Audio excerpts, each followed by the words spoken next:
Bertemu lagi dengan saya dalam Frans Membahas. Kali ini tamu saya seorang pelajar SMP dari Sorowako, Luwuk Timur, Sulawesi Selatan yang bernama Hazura Indar Paradiba atau biasa dipanggil Diba. Selamat pagi Mbak Diba. Selamat pagi Om, gimana kabarnya Om hari ini? Alhamdulillah sehat. Mbak Diba ini yang waktu itu ikut program Kementerian Keuangan satu negeri ya, yang waktu itu berdiskusi atau berdialog dengan Ibu Menteri Keuangan, kemudian juga dengan Pak Sekjen dan Pak Wakil Menteri Keuangan.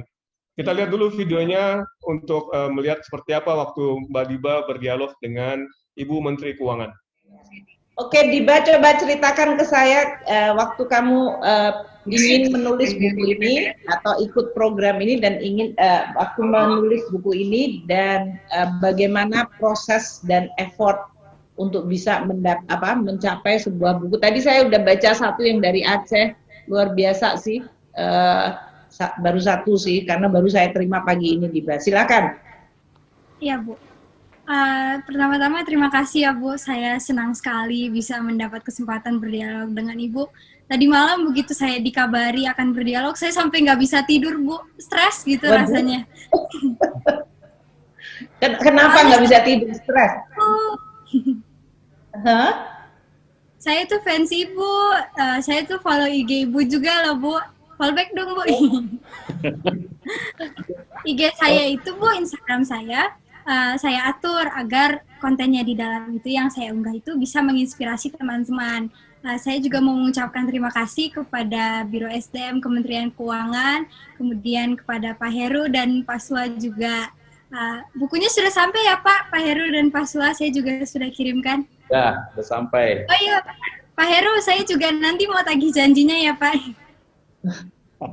Iya, nanti saya mau berkunjung ke situ Bu. Mbak Diba, tadi udah kita lihat tuh videonya, kayaknya seru banget ya. Bisa memperkenalkan diri dulu nggak Mbak Diba nih, seperti apa kayak sehari-harinya dan kedua selain sebagai pelajar kegiatannya apa aja?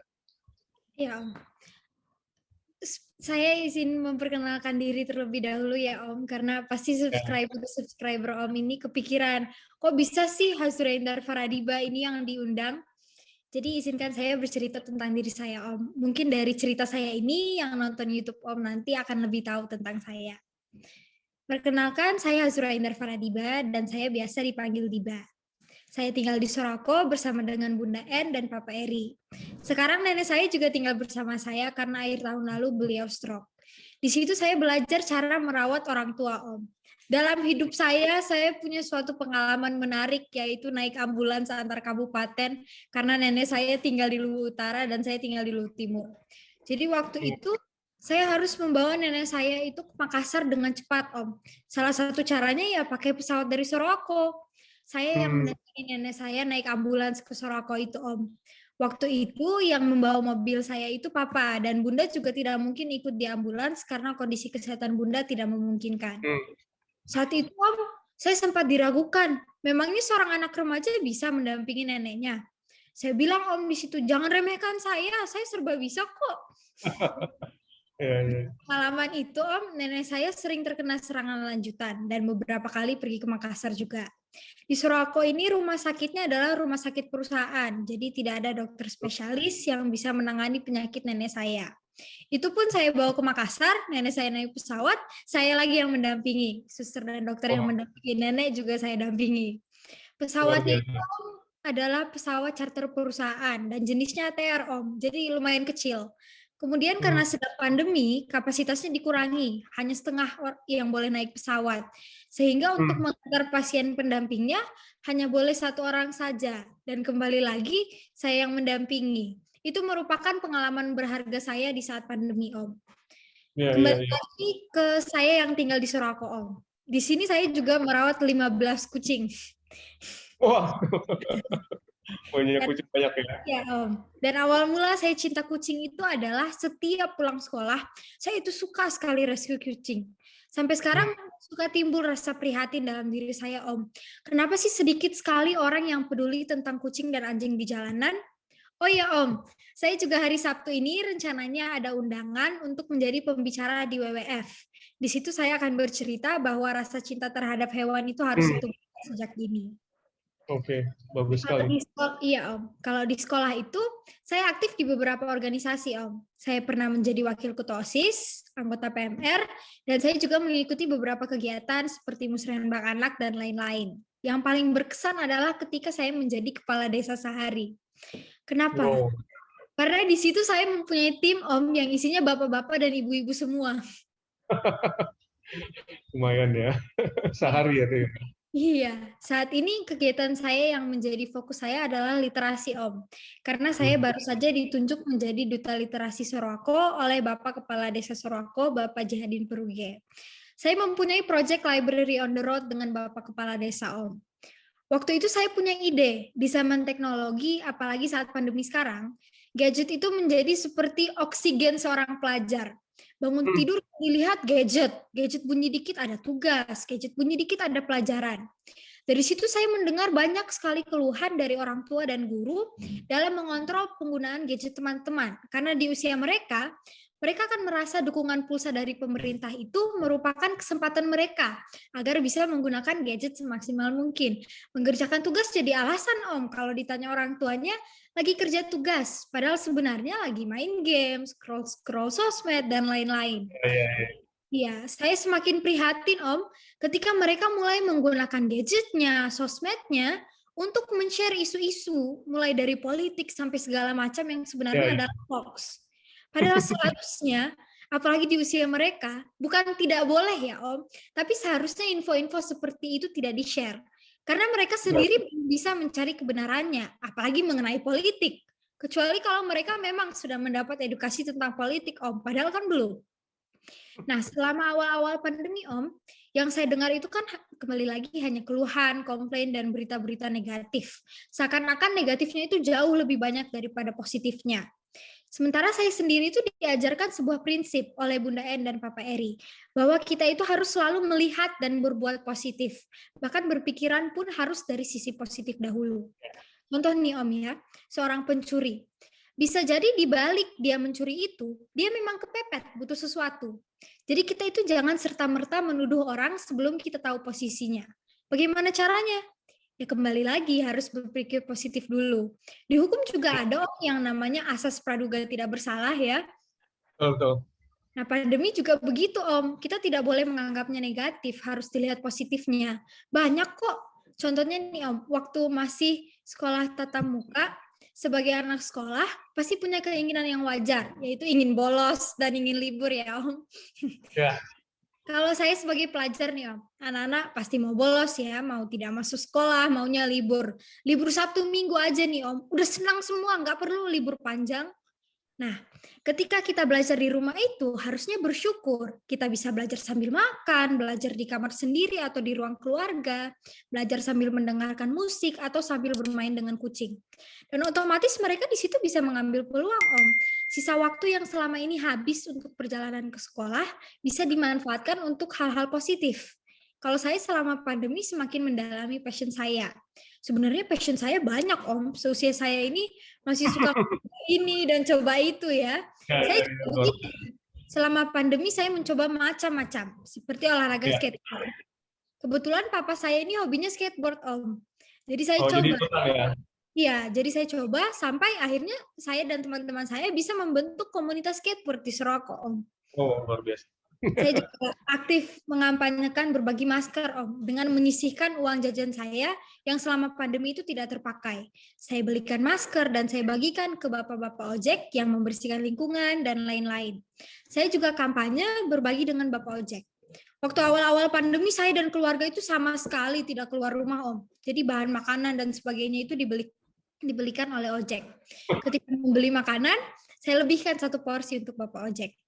Passion saya yang akhirnya bisa saya dalami, Om, adalah menulis. Saya ikut beberapa komunitas, salah satunya di Itu yang kemarin salah satunya adalah buku yang kemarin tulis ya. Betul. Luar biasa, banyak sekali kegiatannya Mbak Diba ini. Iya. Terus kemarin waktu setelah wawancaranya Mbak Diba ditayangkan di YouTube, kemudian ditayangkan juga di IG-nya Mbak Diba, respon teman-teman seperti apa? Kalau respon teman-teman nih Om, setelah saya mengikuti kegiatan Kemenkeu Satu Negeri, apalagi saya punya kesempatan ya berdialog dengan Ibu Sri Mulyani dan Bapak Swasil Nazara dan Pak Heru Pambudi, sempat viral loh Om, masuk koran gitu. segala. Memang sih Om, kalau saya prestasinya kan sudah sering masuk koran, ini udah keberapa kalinya, tapi kalau Kemenkeu Satu Negeri ini memang heboh sekali Om, viral gitu. Kalau untuk responnya, respon guru-guru dan teman-teman saya itu positif sekali. Di pertemuan pertama tahun ajaran baru dengan guru-guru dan teman-teman, selalu yang ditanya pengalaman dan bagaimana sih seorang Diba itu bisa berdialog dengan Ibu Menteri. Di situ kesempatan saya Om untuk berbagi pengalaman dan inspirasi. Kalau ada yang bertanya, gimana sih caranya sampai bisa berdiskusi dengan Ibu Menteri?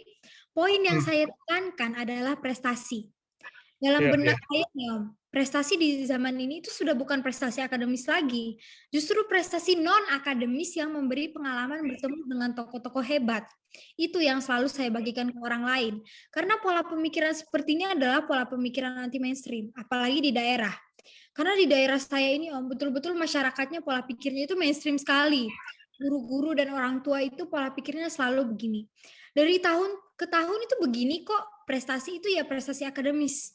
Tapi kalau di keluarga saya, Bunda En dan Papa Eri ini, mereka itu tipe-tipe orang yang pola pikirnya anti mainstream dan ingin melakukan perubahan sesuai zaman. Jadi dari kecil saya sudah diajarkan ide-ide dari hari ke hari. Namun itu tadi Om, yang namanya perubahan, ide-ide kekinian atau modern itu tidak semudah itu bisa diterima oleh lingkungan atau kelompok. Itu yang sekarang ditekankan orang tua saya, bahwa berikan contoh nyata kalau memang ingin melakukan perubahan. Jangan terlalu banyak bicara, tapi contohkan bahwa perubahan itu bisa menjadikan masa depan lebih baik. Iya, betul sekali. Dan perubahan juga akan membutuhkan proses dan waktu yang cukup lama ya. Nah, ini waktu acara Kementerian Satu Negeri kan pasti juga Mbak Diba diberikan informasi terkait dengan apa itu pajak dan fungsinya seperti apa. Iya. Pasti mungkin Mbak Diba juga baru tahu tentang pajak di situ ataupun dari sekolah.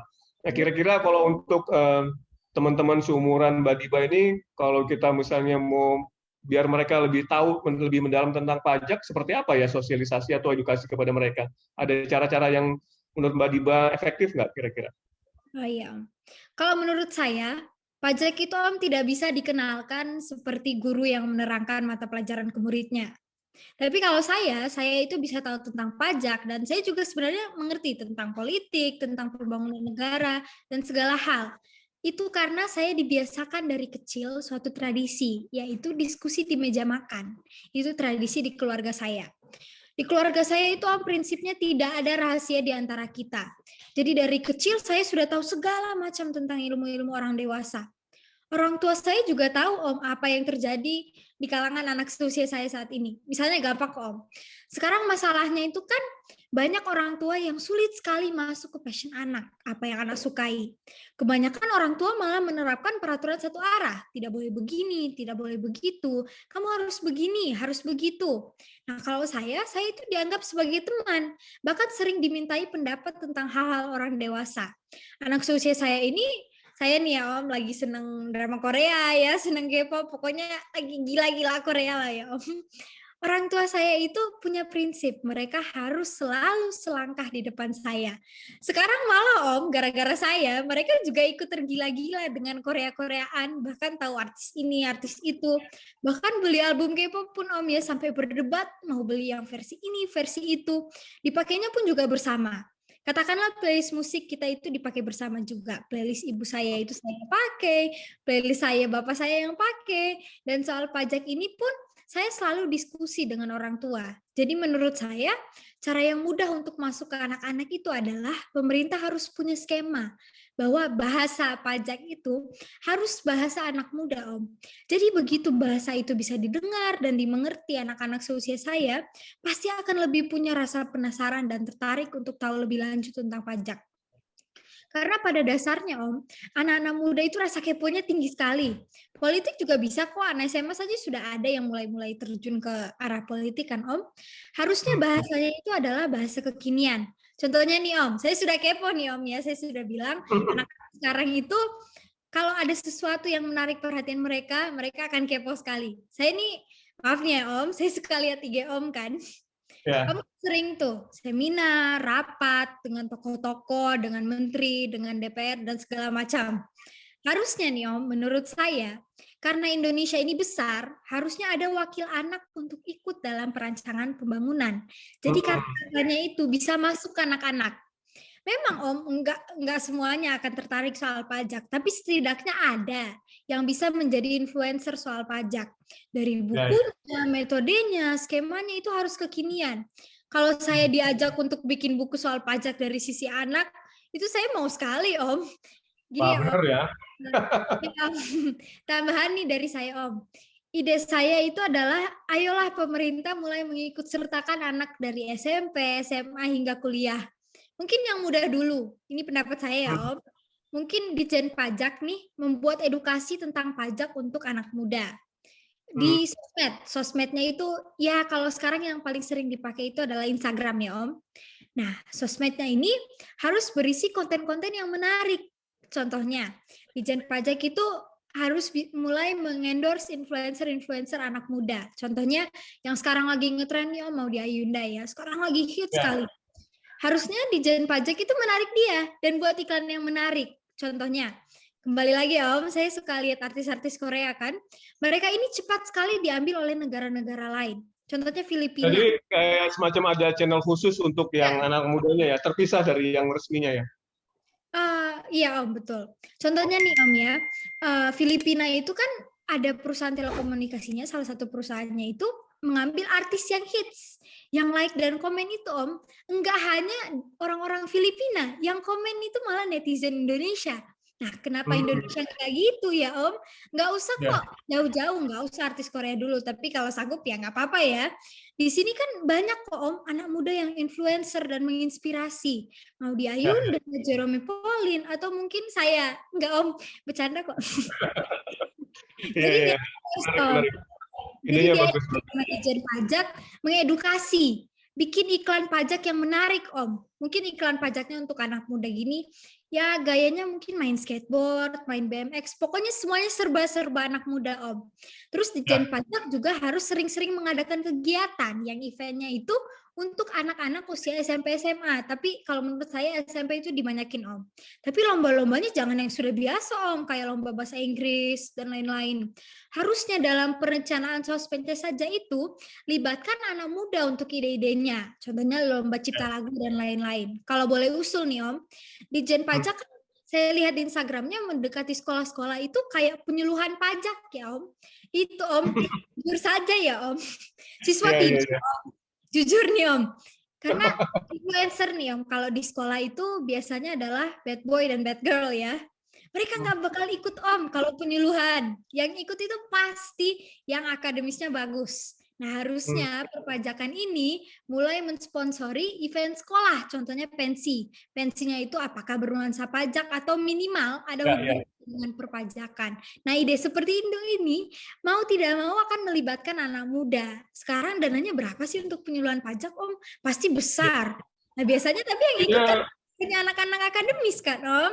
Harusnya isi sosmednya itu jangan bapak-bapak mulu dan benar-benar admin itu anak muda Om. Jadi adminnya memang approval terakhir oleh Ditjen Pajak, tapi usulan admin anak mudanya itu yang penting dan itu benar-benar sekarang sudah zaman online Om. Benar-benar pengambilan anak muda ya harus diambil dari Sabang sampai Merauke. Harus dari daerah. Kalau misalnya kita fokusnya di Jakarta saja, belum tentu anak dari Papua, anak dari daerah lain bisa terima. Sementara potensi pajak itu, Om, bisa diambil dari daerah juga dan enggak cuma kota. Ya, terima kasih banyak nih idenya. Jadi banyak ini juga, jadi banyak masukan buat kita. Dan mudah-mudahan bisa menggait lagi anak-anak muda. Nah, Mbak Diba, ini kan sebagaimana diketahui, uang pajak itu nanti kan akan kembali ke masyarakat ya, dalam bentuk bantuan ataupun dalam bentuk pendana pendidikan, infrastruktur, dan lain sebagainya. Nah, dalam masa pandemi ini kan pemerintah sudah banyak memberikan bantuan kepada masyarakat, terutama yang terdampak langsung maupun tidak langsung dari pandemi ini. Ada nggak yang Mbak Diba lihat secara langsung atau rasakan secara langsung atau melihat di sekitarnya masyarakat atau teman atau siapapun yang telah menerima bantuan ini dan merasa terbantu oleh apa yang telah diberikan oleh pemerintah? Iya, Om. Bantuan pemerintah yang dirasakan pelajar seperti saya, pulsa, Om. hanya pulsa. Karena bantuan pemerintah itu biasanya untuk orang tua, Om. Katakanlah sekarang itu sembako ya. Kita, Om, anak-anak ini maunya Indomie yang udah matang, Om. Mana ada kita kepikiran makan Indomie mentah gitu ya. Yang enak itu yang kita rasakan ya pulsa, Om. Saya itu inginnya pemerintah dalam membuat kebijakan ini, kalau mau bantuan itu dikasihnya kan kartu Indonesia Pintar. Kalau anak-anak, harusnya anak-anak itu didekati dengan hatinya. Rebut kehebatan anak-anak ini dari hatinya, bukan dari nilai akademisnya. Banyak anak-anak yang istilahnya bad boy tadi bisa memberi masukan ke pemerintah, memberi dampak ke lingkungan yang lebih baik jika mereka diberi kesempatan dan orang tahu siapa sih anak ini sebenarnya, kenapa sih bisa jadi bad boy, bad girl, apa yang dicari. Nah, yang mereka dicari itu, Om, sepengetahuan saya adalah pengakuan diri, Om. Karena gini, Om, contoh nyata saya ya, saya ini anak perempuan, tapi teman-teman akrab saya, bahkan yang sudah saya anggap kakak saya sendiri, karena saya anak tunggal, semuanya itu cowok, Om. Rata-rata cowok. Rumah saya itu tempat berkumpulnya cowok-cowok ini ya. Mereka baru lulus SMA, sekarang udah kuliah kayaknya. Mereka ini rata-rata bad boy yang gonta-ganti pacar, kebut-kebutan, dan salah satunya itu diarahkan papa saya membentuk komunitas skateboard tadi itu, Om, dan lain-lain. Nah, pergaulan saya ini justru sama kakak-kakak yang usianya jauh di atas saya. Dan saya merasakan sendiri kakak-kakak yang bad boy itu justru jadi pelindung saya. Mereka itu kalau diminta bantuan cepat sekali dan nggak ada alasan ini itu, tolong ya tolong aja. Bahkan ketika saya ngantar nenek saya ke Makassar itu, Om, ada teman saya salah satu kakak ini nyusul ke sana bantuin. Padahal teman, Om, bukan pacar juga, Om, saudara juga bukan. Ya, makasih Mbak Diba, ngobrol-ngobrolnya pada pagi hari ini banyak pemasukan dan pengalamannya juga luar biasa. Ini pasti bermanfaat nanti untuk kehidupan Mbak Diba ke depan. Iya. Kalau banyak anak muda Indonesia pintar seperti Mbak Diba, kita lebih gampang nih untuk memasuki Indonesia emas di tahun 2045. Mudah-mudahan juga bisa memberikan inspirasi untuk banyak anak-anak muda lainnya seperti Mbak Diba yang punya kemampuan untuk berpikir yang panjang dan juga bisa menginspirasi teman-teman di sekitarnya. Makasih banyak ya Mbak Diba. Ya, Nanti kalau ada yang mau kita follow up dari Dijen Pajak untuk minta masukan dari anak-anak muda, jangan sungkan-sungkan beri masukan kepada kita ya. Iya, Om. Oh iya, Om. Satu lagi nih, Om, terakhir. Ya. Om sudah punya buku saya belum? Belum. Ini, ya, ada 2. boleh nanti dikirim. Kalau misalnya Om berkenan, ini nanti saya kirimkan ya, Om. Boleh. Ya, makasih banyak ya. Iya, Om. Terima kasih juga. Saya senang sekali. Sampai ketemu lagi, Mbak Diba. Ya, Om. Terima kasih.